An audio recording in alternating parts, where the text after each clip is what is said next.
whatever view of Jesus you have has to be explainable in light of his Jewish background and the origin of the early church. And that doesn't mean Jesus can't do anything that's not Jewish, like eating with sinners.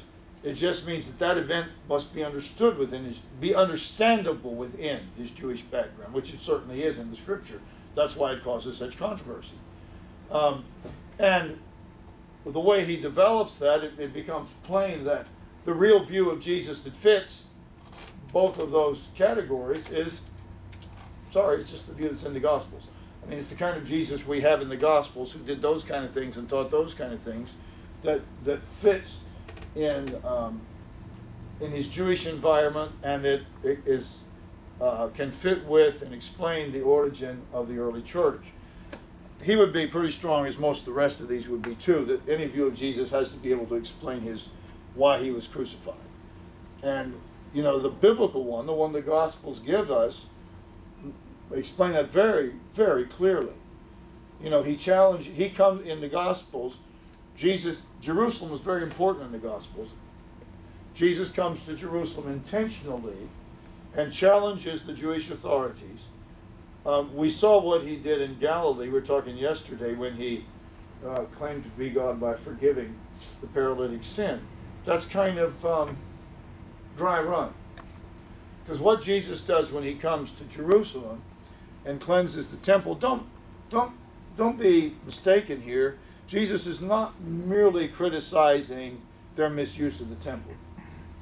He's not merely trying to reform their temple use. Jesus is claiming authority over the temple. And who has authority over the temple? God has authority over the temple. So he is walking into Jerusalem. He comes in on a donkey in fulfillment of the prophecy of Zechariah, obviously claiming to be the Messiah, claiming to be God who has come to his temple. He walks in and cleanses it, claiming authority here. You see, he doesn't leave the Jewish authorities any wiggle room. You either accept me as the Messiah, as the Son of God, or you get rid of me. I'm not giving you any other choice. And the grandest statement, the movie The Passion does this really well. But one of the grandest scenes for me is Jesus before the high priest. Because the high priest is the one who supposedly represents the people of God, but the true representative of the people of God is standing before him. And he says, you know, when I charge you, you know, are you the Christ, the Son of the Blessed? Now, Jesus could easily slip out of that. He has slipped out of their traps, their verbal traps, so often. You know, we're supposed to pay taxes to Caesar or not. They wanted to trap him. You know how he got out of it. It's child's play for him. And up until now, he has not allowed anybody to publicly proclaim him as the Messiah, because he doesn't want them to think of him as some kind of Messiah with wrong expectations who's come to overthrow the Romans. But now, when he stands before the supposed representative of the people of God as the true representative of the people of God, when claiming to be the Messiah, can do nothing but send him to the cross. There's no chance now of it being understood, of it being a crowd coming to try to make an army and overthrow Rome. Not now. Yes, I am. And you will see the Son of Man coming in the clouds of glory. You know, judgment is going to come on you for what you were doing. And so there he declares that they reject him. So, you know, the biblical view explains very well why they got rid of Jesus. Because he claimed to be the Son of God. He claimed their authority. Left them no choice but to submit to him or get rid of him. Of course, when they go to Pilate, they have to morph the charge into a charge against Caesar.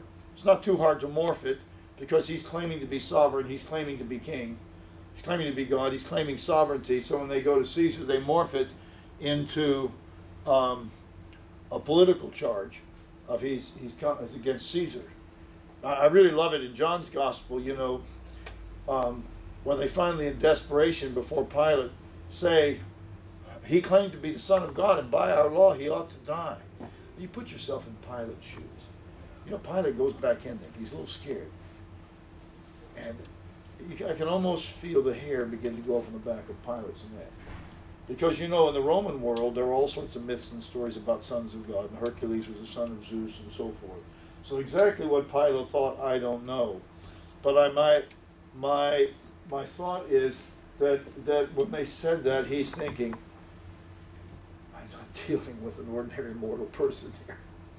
I'm not saying he admitted he was the divine Son of God or had a Chalcedonian Christology or anything, but I think he was kind of spooked out about it when he went back in. But anyway, it explains it very well. So the third quest is really pretty, a lot of it is pretty even-keeled.